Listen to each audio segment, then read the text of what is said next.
Chapter 1: The Purpose and Types of Business Organization. In this chapter, we have 5 different topics to be discussed and shared to you. First, what are business organizations and why they are formed? It is the key question and the first highlight in this chapter. And then we will discuss on the common features of business organizations and different types of them. And then we will share with you the sectors in which organizations operate. And the final topic in this chapter, we will share with you or highlight the key differences between various types of organizations. So let's get started. First, we discuss on what are business organizations and why they are formed. To define what are business organizations is never an easy task. There are so many types of organizations which are set up to meet different types or different needs or goals, such as clubs, such as schools, companies, charities, and hospitals. And there are 2 persons, they are Bukhan and Hosinski, to define what are business organizations or what are organizations. They say, organizations are social arrangements for the controlled performance of collective goals. There are 3 keywords or 3 aspects to be highlighted here. And first, the collective goals. Organizations are defined by their goals. The main goal of a school is to educate pupils, and a company goal is to make profit. Therefore, schools and companies will be structured or organized in a different way because they have different goals. And next, the social arrangements. In the definition, we talk about social arrangements. And someone working alone cannot be classified as an organization, because an organization is structured to allow people, more than one person it means, to work together towards a common goal. In general, a larger organization should have a more formal structure. And the third keyword highlighted by 2 persons, Bukhan and Hosinski, is controlled performance. An organization will have the systems and procedures in place to ensure its people or groups of goals can be achieved. For a company, this could involve setting sales targets or profit targets, and those targets are reviewed or assessed on a regular basis to ensure the staff performance can achieve the goals set by the organization. And here, we would like to share with you an example from a football team to explain how can an organization is defined. First, the football team has a number of players who have come together to play a game. And the team has an objective. It has to score more goals than the opponents in order to win. To do the job on the field, they have to come together. That means the members of the team have to come together to maintain an internal system of control to get the team to work together. So they have training, they have to do a lot of exercise to keep their body fit for the game. They work out tactics in the training as well, so that they can play on the field in order to go or to score goals. But not everyone in the team have the same skills or capabilities to score any goal. For example, the goalkeeper.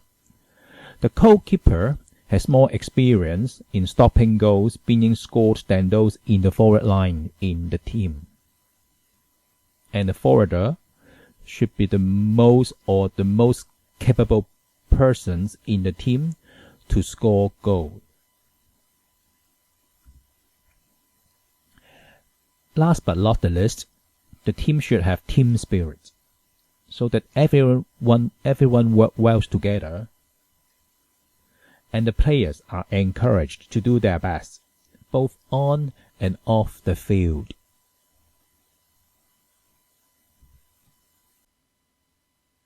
Next, we will discuss the common features of business organizations.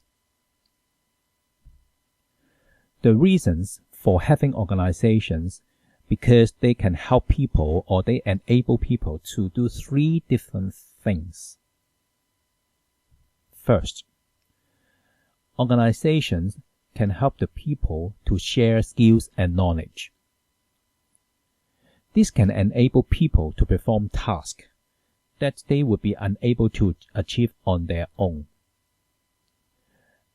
A person to work alone has to do a lot of tasks, and they cannot share the knowledge or the skills with the other persons or the group of people. So they have to learn a lot of skills and knowledge. In an organization, the knowledge can also be shared between all the people within it.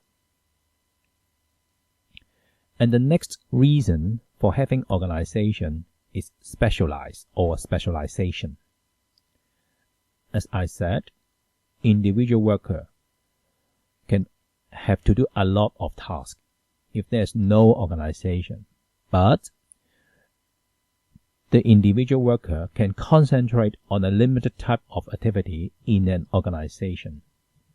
It allows them to build up a greater level of skill, expertise, and knowledge than they would have if they attempted to be good at everything.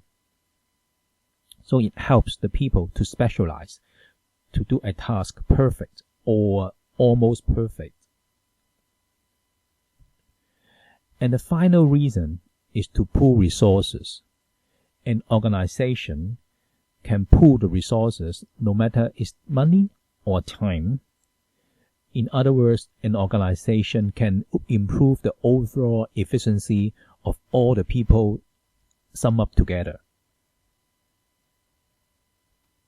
Now, we would like to discuss with you two questions for you to remember or recap the knowledge that we shared. First, the first question is on which of the following will be considered to be an organization according to the definition produced by Bukhan and Hosinski.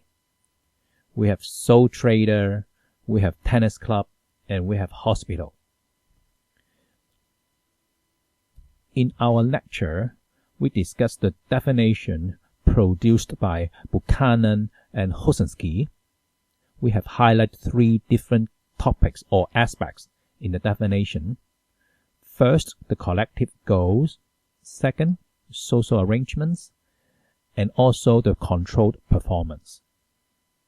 So under the two scholars' definition and the three key aspects, you can highlight which items, say sole trader, tennis club, or hospital, can be considered an organization.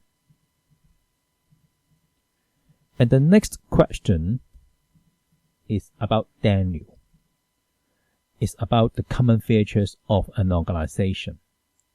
Daniel is organizing a social event here, and which of the following would be benefits of him forming a committee to manage the planning process and the event itself?